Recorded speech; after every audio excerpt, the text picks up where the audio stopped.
Hey guys, so in this video we shall see how to obtain the mean and variance for the binomial distribution. So we'll start with the mean. So x is a random variable, it has binomial distribution, n is the number of trials, p is the probability of success in each trial. So if you remember, the PMF of x is this form: n choose x, x p raised to x, q raised to n minus x. And I've forgotten to add here, but remember that x can take values from 0 to n, right? And if we sum all of these probabilities, right? So sum over x takes values from 0 to n, and these are all the probabilities. So this sum is equal to should be equal to 1, because this is the PMF. So expected value of x, so this is just the formula for expectation, right? You sum over all the values times the probabilities, and here I have substituted the formula for the probabilities, okay? So far, we've just used the definition of expectation and plugged in the probability formula. So in the next step, so here x goes from 0 to 1. So when x is equal to 0, this whole term is 0, right? So in the next summation, instead of starting our sum from 0, we're starting it from 1, right? Because the first term is just 0. So x now goes from 1 to n, because for x is equal to 0, this whole thing is 0. So x goes from 1 to n, x, we open up the formula for n choose x, and then we have the remaining terms here. So then the n factorial can be written as n times n minus 1 factorial. X can be opened as x times x minus 1 factorial, and we want to do this because this x can then cancel out, right? So we have x in the numerator, in the denominator, we cancel that out to get this particular expression. And now note that the sum is over x, right? And this n is a constant, right? So we can pull this n outside from the summation.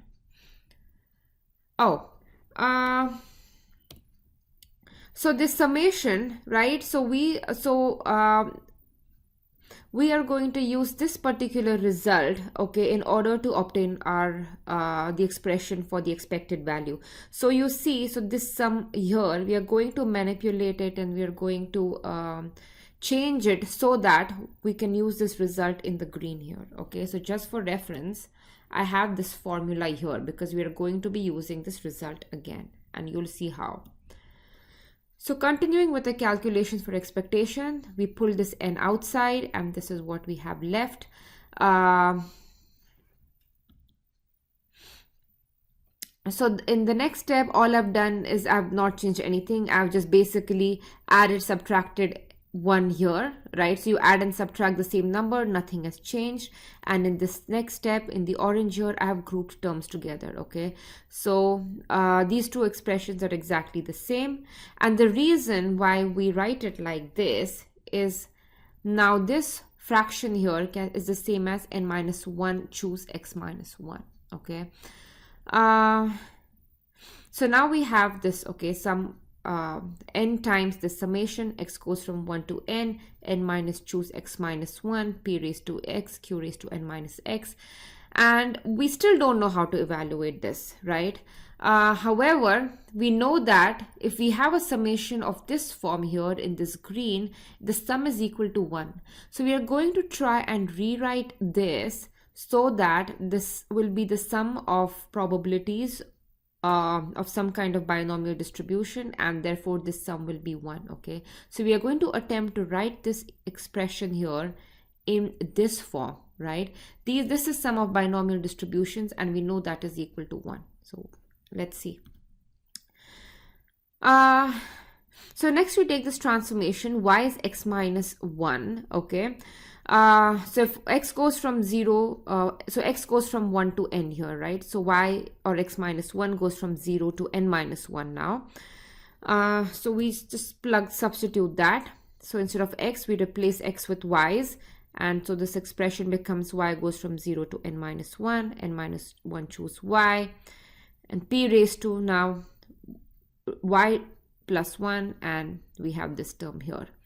Now you see again how this, we're trying to get it closer to this particular form, Okay, so of course we have the variable name here is y and your variable name is x. That's the only difference. Okay, so now p can be pulled outside. Okay, so what do we do next? Is p raised to, so this is the same as p raised to y times p, so we pull p outside, and now this is the expression that we get. Okay, so y is a random variable. It takes values from 0 to n minus 1, and then we have n minus 1, choose y, p raised to y, q raised to n minus 1 minus y. So if you look at this form, okay, if you had a random variable y which was binomial with n minus 1 trials and p probability of success, right, this is just sum of the probabilities, right? So if y is a random variable, y takes values from 0 to n minus 1 now, right, because this is the number of trials. And our probability, its PMF is, so PMF of this y is just this particular term here, right? This is just the PMF of y, and now we are summing all of these probabilities of y, and therefore this entire sum is now going to be equal to 1. So therefore expectation of x, we are just left with n times p. Okay, so this is pretty clever, right? So this is making use of the fact that if you have a binomial random variable, okay, this kind of a sum is just sum of probabilities of a binomial random variable, and therefore it is equal to 1. So we did all of these adjustments and changes to come back to a version of this form. Okay, so here we show that expected value of x is now n times p. So next we look at the variance. So variance, if you remember, this is the alternate formula, expectation of x squared minus the mean whole square of the mean. And now this x squared, so we already know e of x is np, right? So we know this term, we need to evaluate the first term. However, the first term is a little trickier, so we are going to rewrite this term. So expectation of x squared is equal to this term, okay? And now here, we know e of x, we need to calculate this first term here. So once you calculate this term, we have e of x, we have the square, and we are done. So now variance of x is basically this expression where we need to calculate the part in green. So going by the formula of expectation, right, x times x plus x minus 1, x takes values, x is a binomial random variable with n number of trials, so x is 0 to n, x times x minus 1 times the corresponding probabilities, substitute the formula for the probabilities, right? So now if x is equal to 0, this whole term is 0. For x is equal to 1, again, this whole thing is 0. So our summation is essentially starting from x is equal to 2, right? So that's why we have the sum starting from 2, and the rest of the expressions are the same.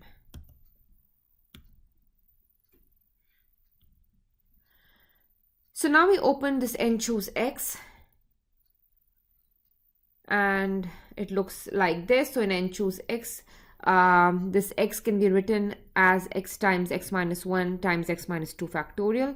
X minus 1 will cancel out, and this is what we are left with. Okay, so again we are going to try and do the same thing. Okay, we are going to represent this sum as sum of probabilities of some kind of a binomial distribution. Okay, and then we know that if we can do that, then we know that this summation will be equal to 1. So we are going to attempt to do the same thing that we did in the mean calculations.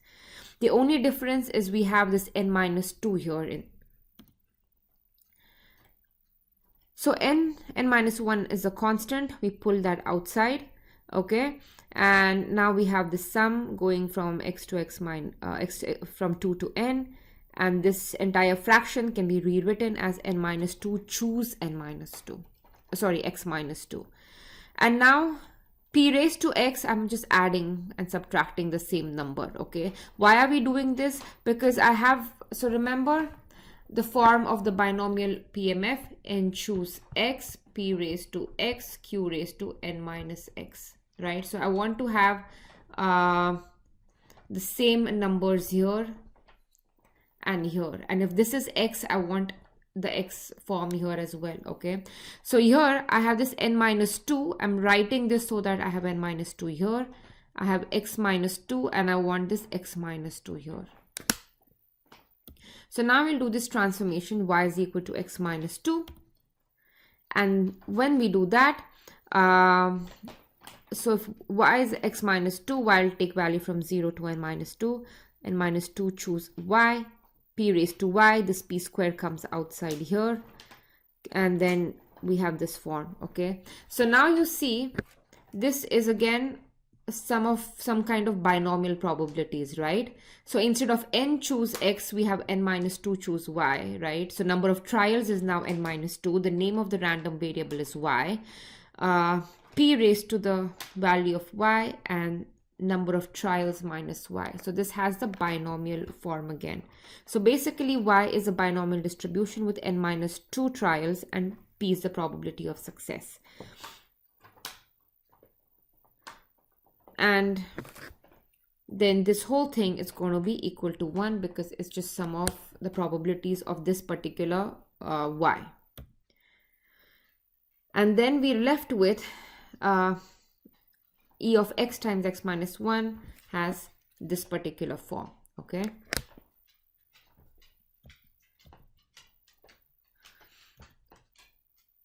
So I'm just plugging in. So variance of x, remember this is a formula for the variance of x that we saw earlier. I'm just plugging in the values and you rearrange the terms and you can show that variance of x is just n times p times q, okay? So that is all for this video. This is the end for the proofs. So remember, the whole trick here is to identify that, let's go back to the first slide maybe. It's to identify that if x has this binomial distribution, its PMF looks like this, and if you sum over the PMF, it's going to be equal to 1.